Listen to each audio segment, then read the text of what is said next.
You get a water bill that is higher than you usually get at this time of the year, and you're not sure whether or not the toilet could be the culprit that's using water and you don't know anything about. Simplest way of testing your toilet to see whether it's running, whether it's using the water, you go over to the water box with a tube of food coloring and you put a couple of drops in the water box.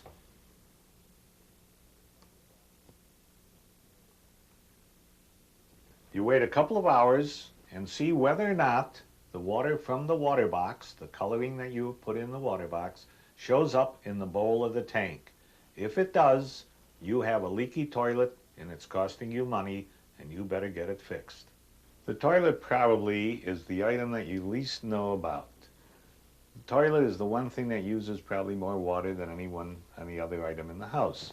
Now what we're going to do is we're going to look down inside the toilet. I'm going to take the top off and see what goes on inside the toilet. You have a flush handle. When you pull on the flush, when you push down on the flush handle, it opens up a hole in the bottom of the bowl. The water then runs through down into the toilet, stops itself up, fills up. What happens is when the water gets up to a point where it will push this float ball up, it will automatically stop. There are a number of different kinds of ball cocks for a toilet. One of them is one you see in there. The other one is a very common one, been used for years. When you find that the toilet is not turning off for whatever reason, first thing you do is unscrew the float ball, shake it, and if you hear water inside the float ball, you know that it's not going to float to the top. Go up to the hardware store, buy a new float ball, screw it back on the rod. You find also that this is an overflow tube. Here it is here, filling up the bowl for the next use. If this tube is down too far, below the level of the water in the water box, causes a suction and you'll see water dripping out of this. You want to keep this higher than the level of the water in the water box. Another way you can sort of stop the water from going up too high, sometimes is by bending this, but when you bend the rod, make sure you use both hands to do it. Now the other items that are inside the toilet are your valves that stop the water. These fit down at the bottom on special little hooks on either side of this upright, attached to the flush handle, and when you pull on the flush handle, it raises this. The water then goes down into the bowl. This is what happens to some of these balls that have been left in there for a long period of time, and it doesn't stop.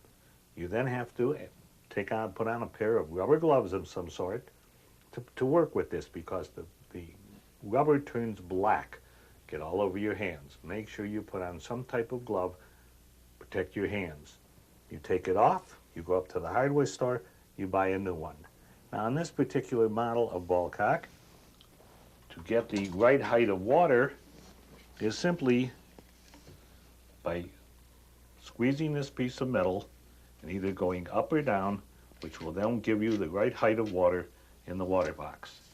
Now, if you find that you're standing in front of the toilet and it's going to overflow, the first thing you do is take off the water box top, push down on whatever item is in here that closes up that hole. You want to stop the water from coming from the water box into the bowl. You don't care about the water filling up in the water box. You just want to stop the water from coming from the water box into the bowl. One of the problems with the toilet is that these little holes underneath this rim get all clogged up with mineral deposits. Well, in that case, the water coming through will not swirl around and flush the toilet. And what we do, and because I cannot get my camera into the toilet, I'm going to put a mirror in.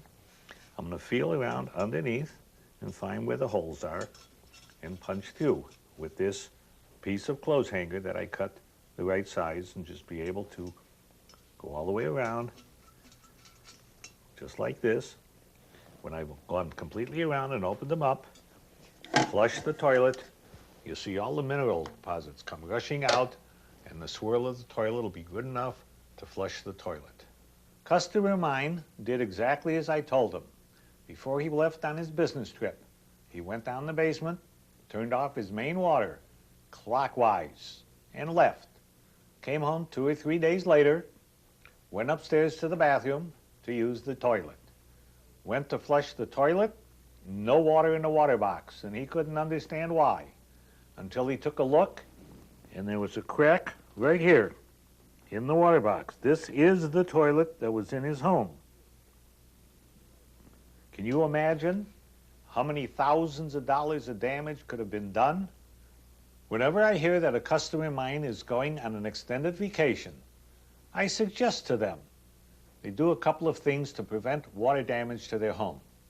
One of them being turn off the main, and that's turning it off clockwise. Open a hot and cold faucet at the highest point of your house and a hot and cold faucet at the lowest point of your house. The second thing I tell them to do is take some antifreeze. Pour maybe a half a cup into all the drains and into the toilets.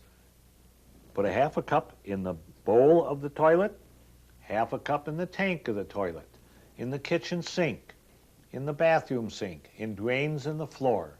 And you can go on your trip feeling very secure that nothing can possibly happen to your home as far as water